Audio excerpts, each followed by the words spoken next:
Welcome to the World Singers. It is wonderful to join together with my Bridge 4 brethren again on this late night in the midst of a pandemic, in the midst of, frankly, the United States burning and all kinds of really just frankly awful things.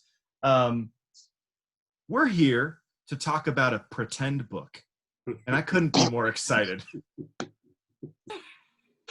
I've been looking forward to it a lot. We're doing our part. Yeah. I'm Brad. I hope for the best for the world, but for this hour, I hope for the best of the Way of Kings. Why don't you guys introduce yourselves, please? I'm Jonathan. I'm Luke. I'm Rob. I think that's Extremely verbose. Thank you, everybody. So we are continuing our absolutely seemingly less structured journey through the Way of Kings this week with chapters 29 through 41 and also the rest of the Cosmere. Spoilers for all of those things. Yes, thank you for putting that out there.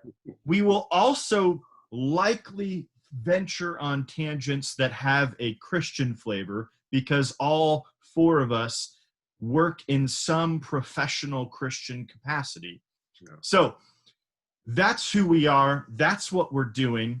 I'm super excited to hear what Luke has to say came to him out of these chapters and or anything else Brandon Sanderson has ever written or said.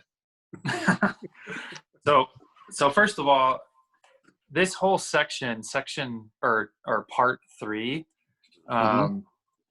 just rich. Like honestly, it was hard to choose. The last time we met, I was kind of struggling to think of something that I really wanted to talk about, that I was passionate about, but this time there was just too much. But anyways, I kind of settled on a conversation that takes place in the chapter called Cymatics 33, chapter 33, where Shalon and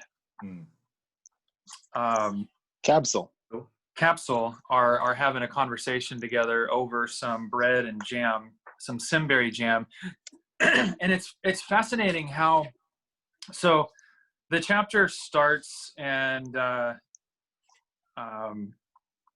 Shalon and Yasna are doing some stuff, and then Shalon leaves, and then she comes back, and then when she comes back, Yasna is gone and Capsule is there. It's in my book, it starts on page 625. And it's really fascinating because he brings her favorite jam, simberry jam, and he talks about this book that he has recently read called The Palettes of Personality, how you can learn about a person's personality based on the kind of jam that they like. And he begins to explain, this is what kind of person you are, Shalon, because this is the kind of jam that you like. In So the actual paper book, it's page 506. Just putting it out there in case anyone is trying to find it. Okay. Well, mine's made out of paper too. I guess mine is paperback. Yours is hardback.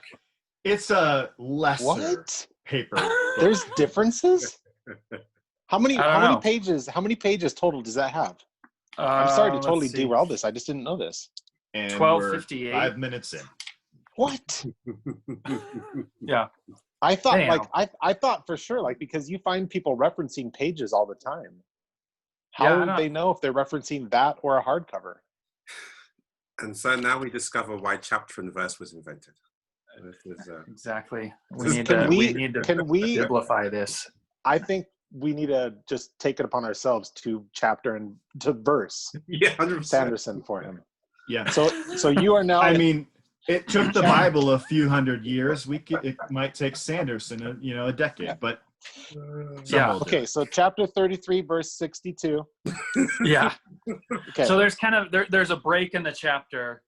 Anyways, after the break in the chapter, but it's fast. It's interesting. Just I feel like Sanderson, just as a brilliant writer, like he uses this literary device of the jam, and how this book has been written to, like right at the onset of this conversation, Shalon is being put into this box, and it's kind of tongue in cheek. Like he doesn't mean to put her in a box, but like that's kind of what's being established right at the beginning, that like, because you like Simberry jam, I know what kind of person you are.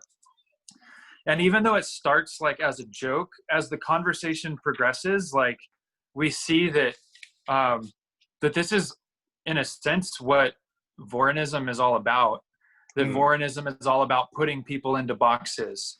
Like, you're a man, this is like, these are the things that are appropriate for you to do. If you're a woman, these are the things that are appropriate for you to do. And they have like, I never really paid much attention to like callings and devoteries or glories before, but that's apparently got a pretty huge part of Vorinism.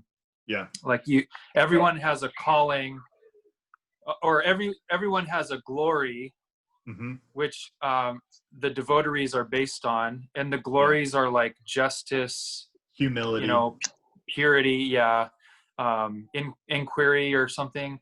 Anyways, and then you have a calling that's more like a job or a position.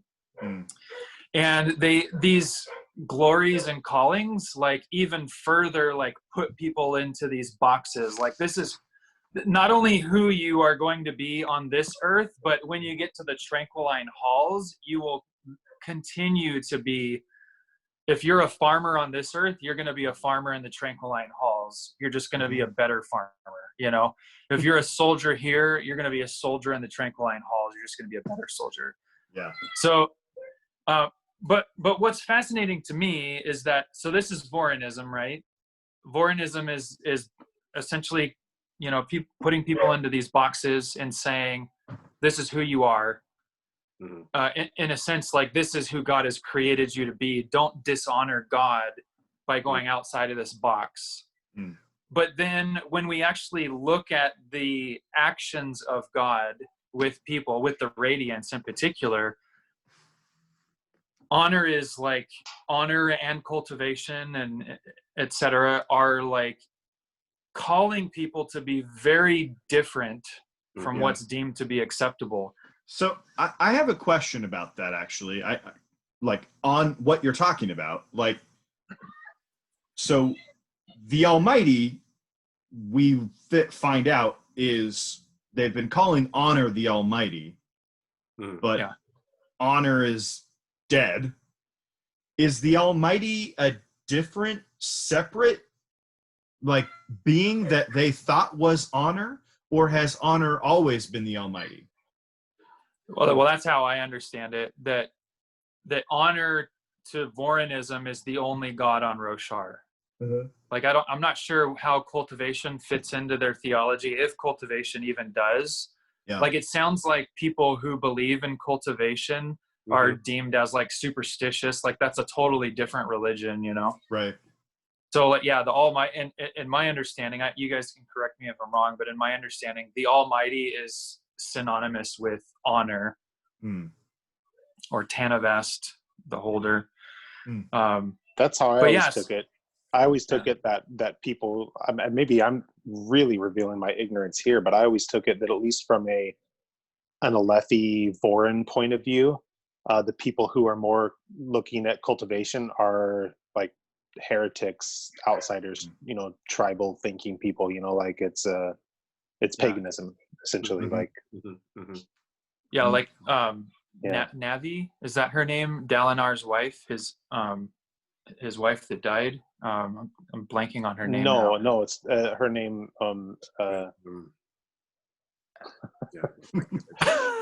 There's too much to remember. Her name doesn't it start with an E? Evie, Evie or Evie. Yeah. So she, because she believed in cultivation. She was encouraging him to go to the night, or the night mother, or whatever she's called. And he was like, that's superstitious. Like that's heretical even to think of going to her. But it's fascinating how, like, in Vorinism, like women would never be soldiers. A woman would never wield a shard blade. And yet here God is basically putting into the hands of Yasna and Ash and Shalon these shard blades, which is it's weird to me that Vorinism would believe that when there were 5 of the original heralds were women. But anyways, but then you have men who are not supposed to read or write, who like God is kind of encouraging them to learn how to read and write, you know. Anyways, so I'm just fascinated with this conflict between who the Almighty really is and who Vorinism thinks he is, and the religion that has formed supposedly based on the Almighty. I think what Sanderson is brilliant at least exposing, is the reality that humans tend to warp religions. That there's something that comes down that's pure and organic and real and whatever it is that happens, and we have a tendency to make little adjustments because of just traditions or whatever, and they can be completely contradictory, and we don't bat an eye at it. And I think, interestingly, because you started this conversation with boxes, I think it's because of boxes that is there a dog somewhere in someone's house? Yes, there is. She's actually outside, but she has a really loud bark. Sorry. Oh, no problem. I agree with you, Rob. I think the thing that I've always found really humorous is how Sanderson, I don't know if he randomly did it, like he put a bunch of attributes into a box and then just randomly split them out versus men and women. But like some of the things that men can't do just seem really funny to me. Like, and they're just so strident about it. Like reading, music and science. We would do that. It's just hilarious, like how he makes his character so like that's so obviously for girls, but it's actually crippling them. And again, I think Sanderson is brilliant at this. He gets us to look at issues that within our own culture we would struggle to see, but because he kind of makes this kind of fictional way of seeing it, it kind of reflects us back on ourselves in a very obvious way. And like the concept of light eyes and dark eyes, we read that and we're like, we see that this is a struggle to them, but we also from our perspective see how absolutely ridiculous this is. But from our perspective, we're like, how in the world could people be so prejudiced based on the color of eyes? But yet we live in a world where people are prejudiced on the color of skin, and so that is equally as ridiculous. It was really like the tension between like what Dalinar is learning in the Way of Kings, the book within the book called The Way of Kings, and Vorinism was probably like it was really the first thing that like grabbed me when I was reading this book for the first time, because like Vorinism in this weird way is like a religion that is the opposite of, in many ways, of Christianity. You know, it's like don't tell the future, and you know, like don't study and don't do that and like, so it's like almost turning sort of the things that are typically, you know, not sacred into sacred things, like sword fighting and dueling and you know, and it's kind of outlawing the things that we would normally think of as religious, like telling, you know, prophecy, and that like that exchange I just find really like fascinating in general. No, I think you know, Sanderson is really adept at trying to get us to reflect on society. In fact, I think that's what really got me interested in the book in the beginning. When it was first recommended to me by Rob, is that, you know, to me at least, and maybe it's just the way that I'm seeing it, you know, as a Brit, it just seemed that he was like deconstructing American society, or Western society more broadly, but certainly American society, and doing it in a way without clearly naming names or picking sides, but allowing the reader to kind of walk through the reality. So you mentioned like the light eyes, dark eyes thing. For me, what was really fascinating this week is there's a chapter where Kaladin, it's like a flashback of Kaladin, and he's a child and he's having this conversation with his dad. His dad's had a bit to drink, and they're kind of talking about the future. His dad is saying, listen, you know, grow up, be a surgeon, go to Kharbranth and never come back to this like out of the way town. You know, they are a light-eyed family, but relatively like a middle-class light-eyed family in comparison to like to the others. But still, they aren't treated with respect by the new. They're a dark-eyed family. They're a dark-eyed, but they're a middle-class dark-eyed family. But they're not treated with respect by Rashon, you know, who's the new Bright Lord in their town. And what's really interesting to me is that at that stage in his life, Kaladin still has this belief that he doesn't like being dark-eyed, but he still somehow believes that the goal is to become a light eyes in one way or another. So his dad's way is like, get educated, be a surgeon, maybe marry up, and then you never know, like your kids could be light eyes, and then, you know, his way is like, I will somehow win a shard blade in battle, and then if I get a shard blade, I'll turn into a light eyes. And for me, that's fascinating because it's almost like the Alethi dream, you know, like you can pull yourself up by your bootstraps. So either go like the education route or maybe like the athletic kind of army route, but you can get out of the hood and kind of, you know, maybe join light-eyed society and be recognized for, you know, as being someone. And then of course, as the story progresses, Kaladin kind of goes to the extreme where he comes to like basically hate all light eyes. Like the only good light eyed is a dead light eye, basically. And you know, and later on in the books, he actually becomes light eyes, ironically, right. And then realizes that actually it's a bit more complicated and there's good and bad in everyone, and it's not so simple. But it made me reflect on, you know, everything that's happening now. And as we're recording this, you know, as you mentioned, Brad, you know, America's literally burning, their riots going on, you know, the murder of George Floyd and such is happening at the moment.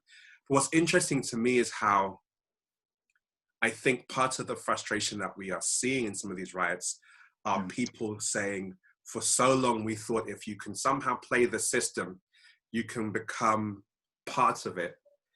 And who are now maybe saying, like, they're going through Kaladin's moment of, you know what, forget it.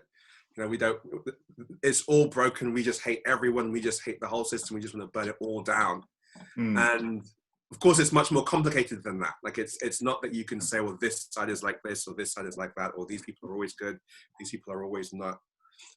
It's just so interesting how Sanderson kind of, for me, kind of throws some of those ideas up about like class and maybe race, but certainly like hierarchy in society and how people deal with wanting more than they have, while at the same time not wanting to, you know, not wanting to say that they are less than, but at the same time really craving to be other, and how you kind of wrestle with all those ideas.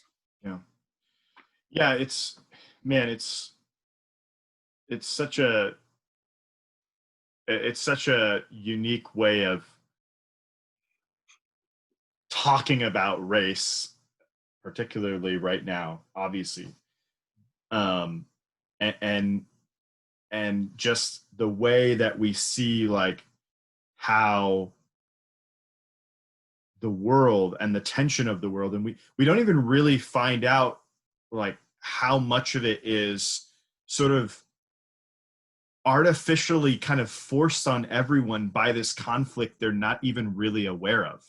You know, like like the whole light eyes thing seems to come from, you know, this long, you know, millennia old conflict that eventually resulted in radiance that, like, you know, seems to have made being a light eyes significant in like their religion and culture.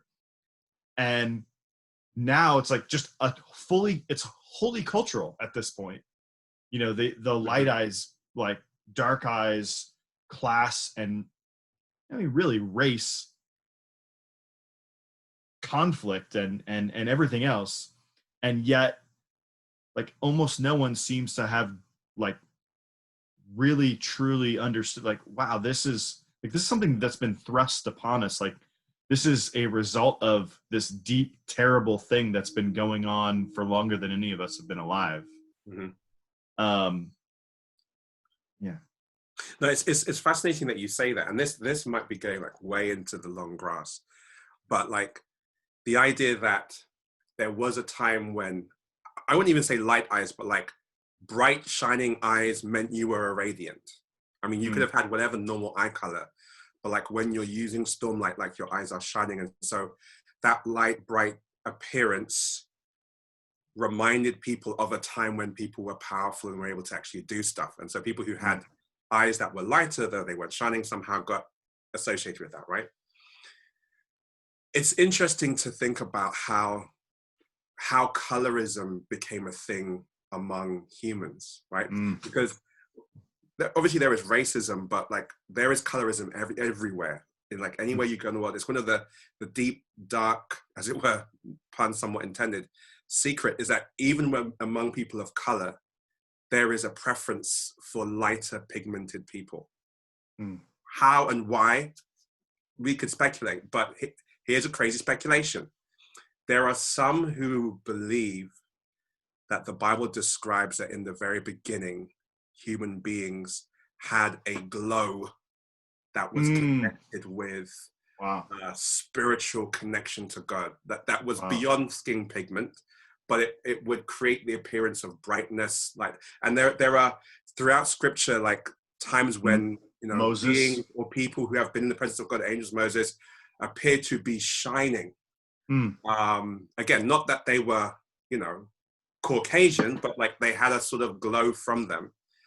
And I just wonder whether a very similar thing has happened. And again, like it's kind of interesting to me because a lot of the stories that you hear, and okay, we're only hearing one side, but a lot of the stories that you hear of explorers from Europe coming to other places in the world, when they're greeted, the people are like, "Oh, the gods have returned." Like, what is it that they think or see? So again, it's just interesting how even in our world, and I don't know if Sanderson really intends this, if he's that genius, or that's just something I'm kind of seeing in what he's written, but there could be a weird seed of something behind all of it. But either way, you get to today, and then you start to create mythology around it. So it's not just that, light eyes are better, it's that dark eyes can't be trusted. It's that, dark eyes are not as intelligent. Is that so there are these other things that are added to it to kind of create the hierarchy that the society runs on. And Rob brought this up like a couple of weeks back. The great irony is that the dark eyes themselves have the very same way of seeing the Parshman. And so you realize it's not really a light-eyed, dark-eyed thing. It's like it's a human thing on Rosh Hashanah anyway. Anyway, that's maybe going way into the long grass, but yeah. I'm super excited to see Book 4 being from Eshonai's perspective, like to see what Sanderson kind of has in store for us now, kind of entering into this very different other culture, and kind of what references and sort of where he wants to go with that element of the story when we move more fully into like, clearly he's got something to say or at least explore in this light eyes, dark eyes. And I'm really fascinated to see as we move more towards like the Parshendi and Parshman, and seeing like just what you said, like what their perspective is. We get a little of that with Relaine. And I'm really interested to see like, all right, that there feels like there's another level for that whole exploration of these topics. Yeah. At the beginning of this conversation today, you kind of in good, honest jest mentioned that the world is burning and we're going to spend time talking about a big story, like, right?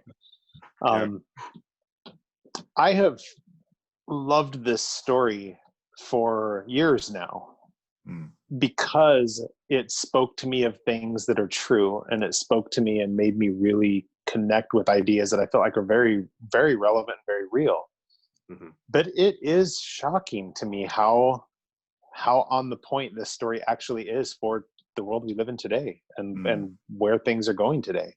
Mm-hmm. And the battles that are going on, it's like we are living in an age of a desolation. And instead, and during this time, there are these fights and these wars going on. Mm-hmm. Rob, I both know though that the Radiants are returning. Like we 100% have seen that happening. So it's like all of that is happening while at the same time this other stuff that can't fully be explained is happening, which we don't have time to get into now. But yeah. Well, but what is so amazing about what you just said, Jonathan, and we're going deep Christian at this point, but what else are we here for? For the 5 people who watch it besides. What there's a tension happening like in Roshar, and it's only just starting to bubble here at the end of book 3, that like when the Radiants come back, it reveals the emptiness of the whole Light Eyes, Dark Eyes dynamic. Because what the Light Eyes have always said they are, the Radiants actually are. Like they actually are that thing. And when the curtain is pulled back, like these false dichotomies that have kind of been thrust upon them culturally are like put into stark light. And all of a sudden, like these bright lords, like Amaran obviously is like maybe the pinnacle of this, like he's the pinnacle of light-eyedness. And we see that then torn down through Kaladin's eyes. That is then sort of like magnified when we see Dalinar. You know, like that is Kaladin's experience. Like his whole perspective is torn up by Amaran. But then Dalinar enters the story, and Kaladin has meanwhile found out, oh, I'm actually like a real Light Eyes, right? A Radiant, and here is like how fake that's all been. And like I hesitate to even like apply the allegory too much beyond that, but I think it's just it's super reality that many people are disgusted with Christianity for good reason. And we spend so much time trying to defend ourselves or trying to argue with atheists and prove that there's a God, and we could be accidentally proving a God that we would also reject. Because the picture that a lot of people have been given of God is terrible. And and the church has, I mean, part of the biggest reason why Jesus has to show up and there has to be a judgment, so to speak, is honestly because someone's got to he's got to put it right and show like who he really is and what he actually did and what was done in his name that had nothing to do with his heart or intent. A lot of people have rejected Christianity. That's what I'm saying, and are frustrated with Christianity, or maybe live within it and are connected in some form of it. But so what you're saying is that it's possible for them to come across maybe somebody who's more genuine, or to experience like somebody who's actually walking in harmony, not to spoil the end of Mistborn. Somebody who's walking in harmony with the Holy Spirit and with Jesus, and is like that. There is something that I feel like there's an army of particularly young people out there who, on the surface right now, seem like they're the most opposed to Christ, who actually would be his greatest strength and greatest warriors. If there were Dalinars. I think that they are going through the Kaladin experience. Like part of the frustration that you see, like you look at those pictures and it's not just young Black people out there protesting. It's young people across the spectrum. Yeah. I think Kaladin went through that experience in his, in this book, where he was like, you know what? This system is so broken. There's nothing good in it. I'm just going to do what I can do. And if I can, like, stab a light eyes and take him out and that's my end, fine. But then he meets a Dalinar and he goes through a transformation, and then it becomes better, but also more complicated.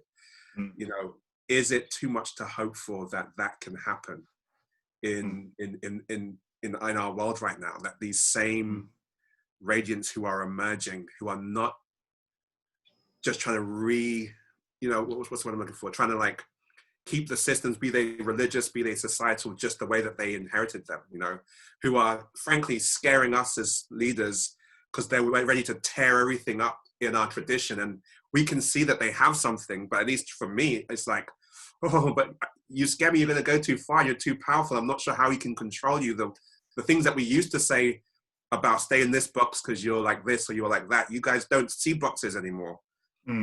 But at the same time, I think that, like you say, if there can be a connection with something bigger, something real, I think that ultimately there is no hope in the destructive use of that passion.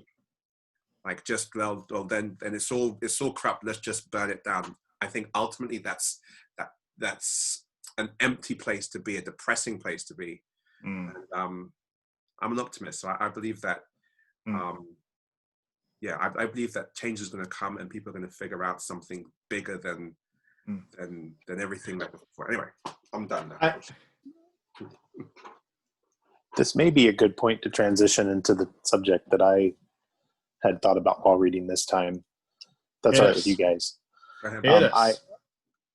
I have noticed going through this book this time with you guys, knowing that we're going to have these conversations, that I'm appreciating themes that lock sections together like I never had before. I had seen it always more as maybe one big story.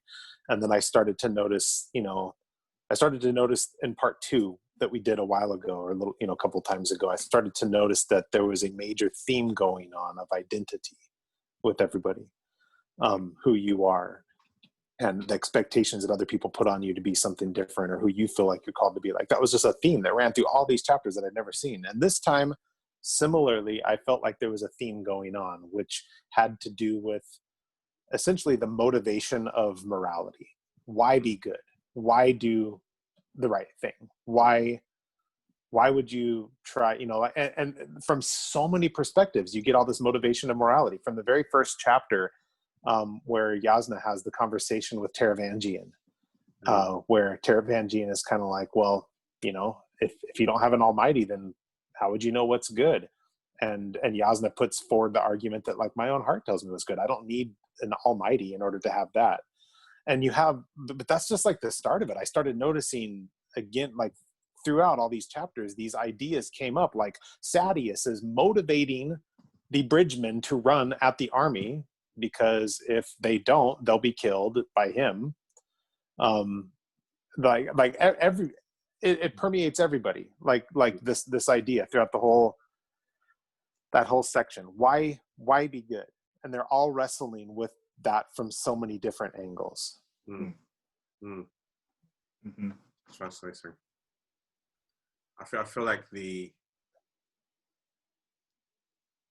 reasons why different characters choose to do what they perceive to be good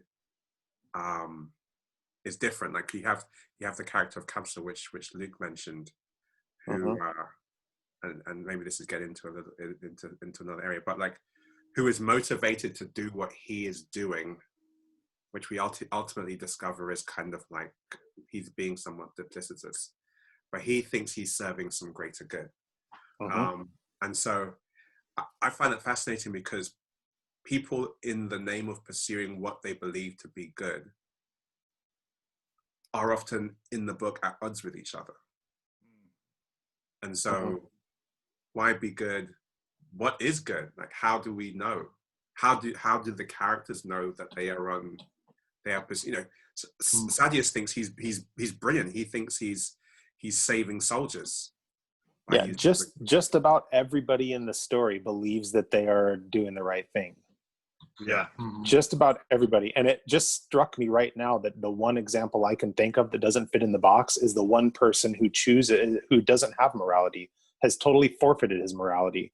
The most dangerous person in the story at this point is Seth, who has given over his morality completely. Like it's more dangerous to not have he's kind of kind of regained it though by aligning himself with Dalinar, but yeah, which that speaks in a lot of ways. We'll come to that section, but that's one thing that really stood out to me. But he was definitely most dangerous when he had no code and just let people decide what he was going to do. Yeah. It's interesting. There's a later chapter, chapter 40, The Eyes of Red and Blue, where Sigzil is telling Kaladin about criminals in what country was that? Anyways, I forget what country it is now, but like they would take criminals and they would hang them over the cliff, over the sea. And they would like leave them.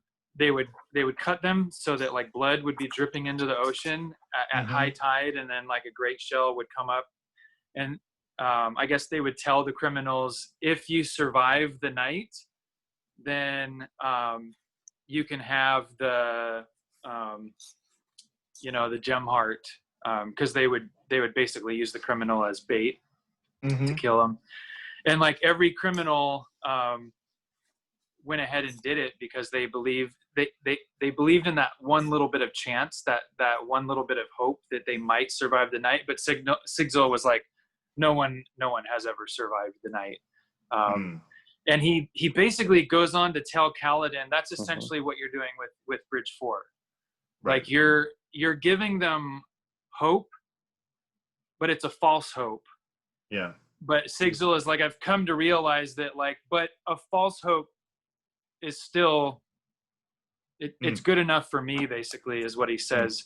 So he's kind of telling Kaladin, like, if your motivation for like giving these guys hope is just,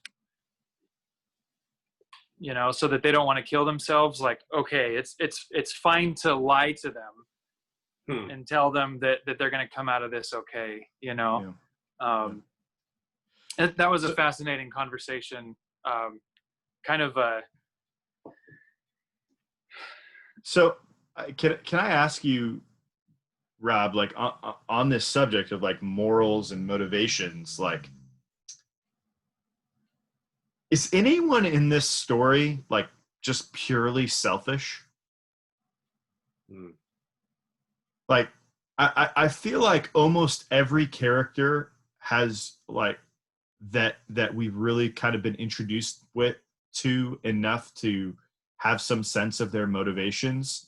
Like they are all like, I wouldn't call anyone like selfish. Even Sadeas is like he's trying to be the best Alethi he can be. Like he is actually like the picture of Aletheism, and like is genuinely pursuing like vengeance for his fallen king. He is like, the bridgemen are like, it's not just like greed and selfishness that drives him to be the bridgeman. He's like, I'm saving my soldiers, I'm accomplishing this great purpose. Like it feels like everyone, and I'm just wondering, like, is that the way it is in the real world? Like, is anyone actually truly like just purely just selfish and like there's no like sort of motivation beyond like that? Or is this like an accurate depiction of like human motivations? Like everybody is doing stuff for reasons that they think are like good and of a higher value than just themselves. I want to know what you guys think about that. Well, not to answer your question at all, but just to comment on where it made my mind go is I was racking my brain trying to think of who was the most selfish character in the story. And it really surprised me who I came to and what that says. I think that a case could be made that the most selfish person in the story is Teft. Teft? Yeah. And yet, like, I mean, that's his whole problem. That is the problem with him. I mean, his addictions and the selfish behaviors and the things, like the people that he, in the wake of destruction he has left behind, of betraying people because of it, is almost like the definition of selfishness. I mean, it's not, it has obviously factors and things going on behind it, but like, if there's someone that, like, honestly, a case could be made for them just being really sinful or evil, like, it's somebody that Sanderson has turned into a Radiant, which that is. Like, yeah. I mean, I was thinking that same thing, Brad, as you were talking. I think the reason why we resonate with these characters so much is because it is a reflection of reality. I think you would be hard pressed to find someone who was genuinely 100% selfish. I think all of us have selfish intentions. We all have some selfishness in us, for sure. But like, I think most people feel like their selfishness is a means to an end, you know, that and they feel like their end is a worthy cause, you know. Whether it be, and I mean, I think we see that there's a strong tendency, especially in like American society, that it's okay to be selfish as long as you're being selfish for your family, you know? Right. Like, as long as I'm doing it for my family, I can be a jerk to you. I can be materialistic as long as I'm being materialistic so that my family has something nice. As long as I'm being a jerk to protect my child, or, you know, whatever. Right. And so I think like we all have those tendencies, but we feel like it's for a good cause, you know. Right. I'm doing it for my family, and we almost like, we kind of forgive people. We give people a pass, and we're like, oh, okay, you know, you're doing that for your family, I guess that's okay then, you know. But yeah, I think that's why we resonate with these characters, because they are true to life. There's this tension in everyone between goodness and selfishness. And we know that, but what's interesting is, and you mentioned, like, you know, the you know, people today, you know, in America who can be selfish, but and the same in the UK, you know, for a good cause. What's interesting is that even though we know that about ourselves and we resonate with that in those characters, we seem to be right now having a hard time seeing that in those that are different than us, or that are on the other side of fill in the blank issue than us. And so those other people are 100% just politically motivated. But I am, you know, whatever nuanced person who's just wrestling and broken. But those people, and so I think part of our challenge is that we can't see that. You know, maybe, you know, that person who is doing that is motivated by more than just selfishness or evil or greed, or to, you know, maintain the patriarchy, or these buzzwords that we bandy about these days, you know. Yeah. Well, if you guys will let me, we've had an amazing conversation. It's gone into deep and frankly more culturally relevant places than I was intellectually prepared for, which is wonderful. So I was hoping if for a minute we could steer fully and deeply into fake world nerddom. So here in this section, we kind of, without maybe fully realizing it yet, but looking back, we're introduced at the end of the interludes to Zeth being now part of the diagram group. And we see Capsule, who is associated with the Ghost Bloods, And we see Yasna, who is associated with, I'm not sure if we know who she is or if she is associated with anybody. And we see, like we have reflections on Amaram, who we find out is connected, and Gavilar, who we find out are connected to the Sons of Honor. So there are all these like cadres within the story that have these motivations that seem both at odds. Like, help me. What do all these groups want? Like, pick a group. Tell me what they want. I think the Ghost Bloods wins the prize of best name. That's just a brilliant name for a group. I want to be in a group called the Ghost Bloods. It's cool. When you were going over the list of all these different things, I mean, it made me think about how, just like, what is it in the human need to be part of something bigger, to be part of something that feels like it's actually doing something to help solve the problems in the world? Man, I mean, was hoping for geekdom, and you're just going straight into the depths, Rob. Don't stop. Yeah. Go. No. Human need. Yeah, well, I mean, the reason it struck me is when you said Yasna, and then I remember that she has those other scholars that she communicates with. She kind of has a posse. She has a group, like, yeah. And I think of us too, and we are, boy, okay, sorry, Brad, not going nerdum here. We are all part of a larger Christian family, and within that larger Christian family, we are part of a group that gets divided into a smaller portion of that called Protestantism. And out of that group, we are yet a part of another smaller group, a specific denomination. Yeah. And within that, there's breakdowns and breakdowns and breakdowns too. Right. But even within that, I have felt for a long time within me that I wanted to be part of something different, something more underground, something more organic, something more like a group that has underground hidden bases with strange hunting paraphernalia. Maybe it's the stories or something that I grew up with, but like the Underground Railroad kind of stuff, like the people who hid, people who hid Jews in Germany during the Holocaust in their basements, and under floorboards, and like there's something about being part of something genuine and authentic and real, but yet I don't know, that there's like a longing for that, and not a longing to just be part of the system, the man. Yeah.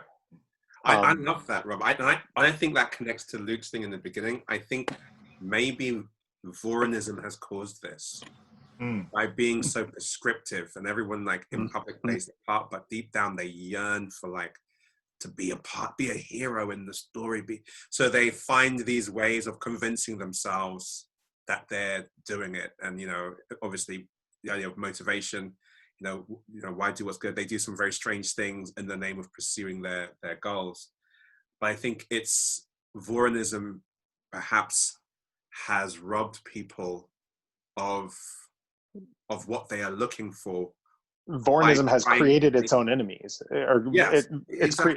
Vorinism is the Dr. Frankenstein who's created the monsters. Like, it's because of this really boxed in, ridiculously narrow-minded, like, structure around everything that you have all these people's creating and searching for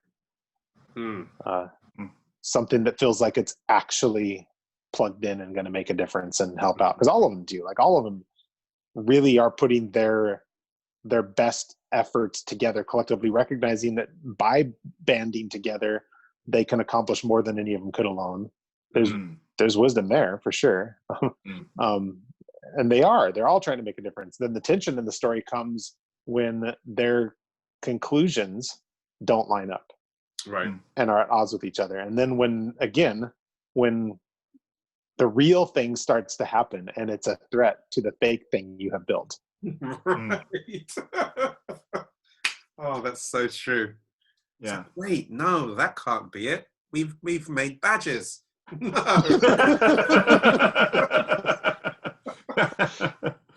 Shut it down. What about our pamphlet? Yeah. I think I have found in the church, sorry, I'm on this. Sorry. The times when I have experienced real revival, real Holy Spirit contact, real, like, this is the gospel, this is Jesus happening right now around me. 100%. Those are the times when the actual established church around me actually criticizes it and persecutes it the most, is threatened by it. Like, the genuine thing is a threat to the fake thing that you have set up because you want the genuine thing, but you didn't know how to get there, or I don't know, like, but it's a threat. And that's not me just criticizing everyone else. It's within me too. Like, I find that the real, initially, always at least, meets resistance from the fake that feels threatened. Yeah. Well, I think we, like, as humans, we crave order, we crave control, we crave predictability, you know? And so, like, we like for things to fit neatly into little boxes, you know? We like to know that, like, this is what's expected, and if I do this, this will happen. And I think, but the genuine product, like, if we're truly surrendered to God, if the Holy Spirit is truly leading, the Holy Spirit is very unpredictable, you know? And I think that's what makes people uncomfortable, you know? And I think that's what makes them shut down, because it's like, well, hold on a second. If I can't know what to expect, you know, if I can't put what you're doing into a box, then I can't handle it. I can't deal with it. Yeah. I think those groups, Brad, it seems like they're all trying to prevent the desolation or cause it. Well, so here's an example. The sons of the sons of honor. That's going to be the way to save everything. Right. Yeah. So the sons of honor are trying to cause a desolation so the radiance will come back. Right. And save them from it or something. And which is what Gavilar was trying to do, which is why he was assassinated. And as he lays dying, he tells Zeth, tell Thedekar it was too late. Thedekar is the leader of the Ghostbloods. Yeah. Yeah. But the Ghostbloods Ghostbloods and the Sons of Honor seem to be in direct conflict, or at least Gavilar thought that they were in direct conflict. Yeah. I was just, like, checking the Coppermind, and like, the Ghostbloods, I guess their big thing is the Parshendi. They want to understand the origins of the Parshendi, who they are. So there's some overlap, I guess, in the sense, like, maybe the Ghostbloods suspected all along that the then Parshendi... why did they try to kill Yasna instead of just, like, get all her information? I think because she was coming so close to understanding who the Parshendi were and what would happen to them at the desolation. But yeah, I don't know. I think we still have a lot to learn about the Ghostbloods, for sure. Here's a quick hitter. Why is their symbol 3 overlapping diamonds that everybody has to get a tattoo of? Are those supposed to be the 3 shards that are on Roshar?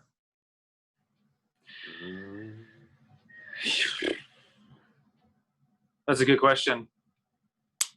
You talking about this? Yeah. It's a cool symbol. It's almost the Triforce. Yeah. With a triangle in the middle, like, maybe when the 3 come together, they that's when they find their strength. Well, so that's interesting. Like, is that the Ghostbloods, like, goal?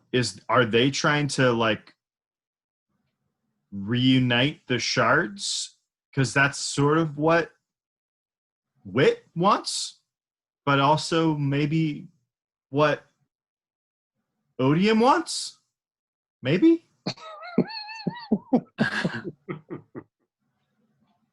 Yeah, I was actually thinking about this earlier. Like, so Odium has killed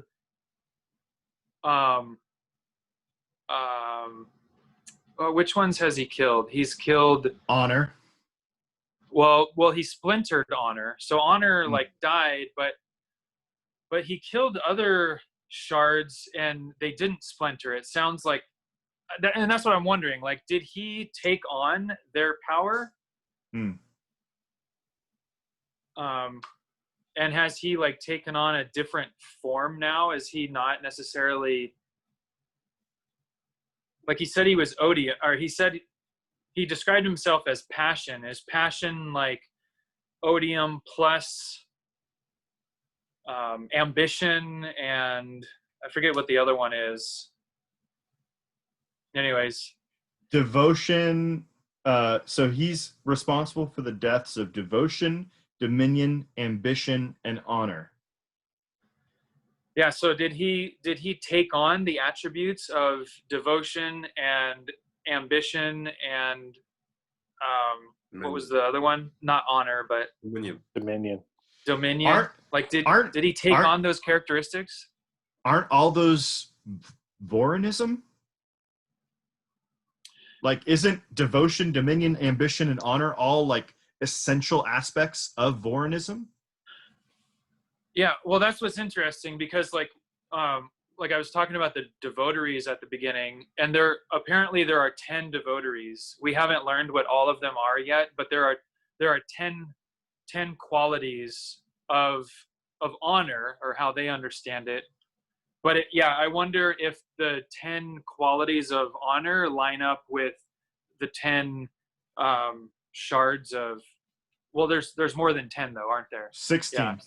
So that wouldn't work. I don't know. The 17th shard. That's what Yasna is a part of, right? Isn't that a group of scholars, like including the guy who can write on his skin and is trying to get drunk and is looking at the different. That's the group that's looking for wit, right?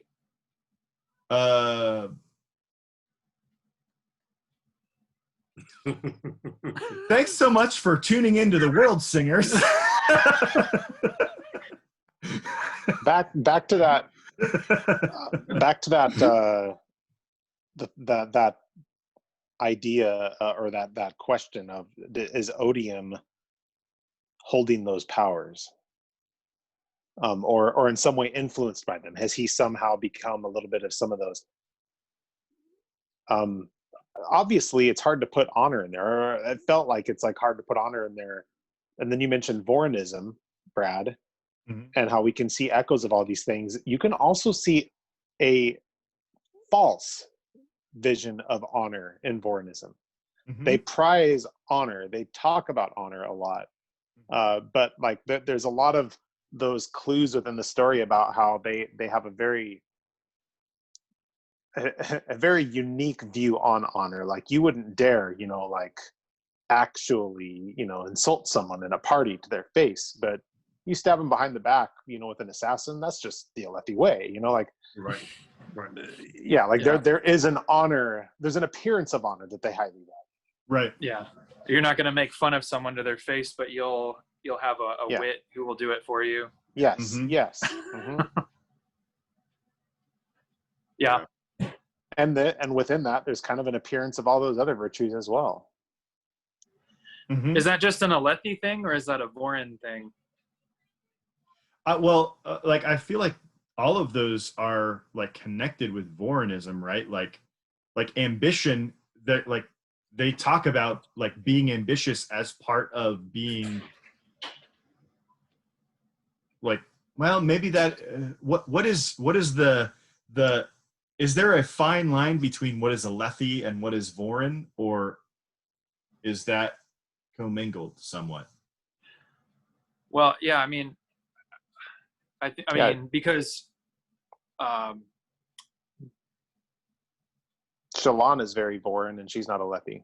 Yeah, Yakoved is Vorin, and Karbranth, and yeah, there are several Vorin countries. So I don't think Vorinism is specific to a specific country or culture. It might take on different shapes in different countries. To me, I always thought of it as the more Eastern religion on Rashar's map. You know, just kind of the eastern side of the map. There's more Vorin, and then you get west, and gets more definitely outside of that box. Huh. Yeah. Hey, good talks. All right. Yeah. Well, we ought to pull it together this time. Thank you so much for joining the World Singers as we talk about a totally fake story, but mostly about what's happening in our world today. And I think that's great. I have no idea what we're going to cover next week. It's likely to be part of the Way of Kings, but I hope you'll join us anyway. Finish off part 3, right? We'll start at chapter 42. We'll go to the end of part 3. Interludes? That's what we'll say when we begin next week. And then we'll go wherever the winds take us, wherever Syl takes us. I'm going to stop when I see part 4. Okay. That's what I'm going to do. I know. This is good, guys. Thank you so much. Yeah, looking forward to it. Rob, John, Luke, see you next week.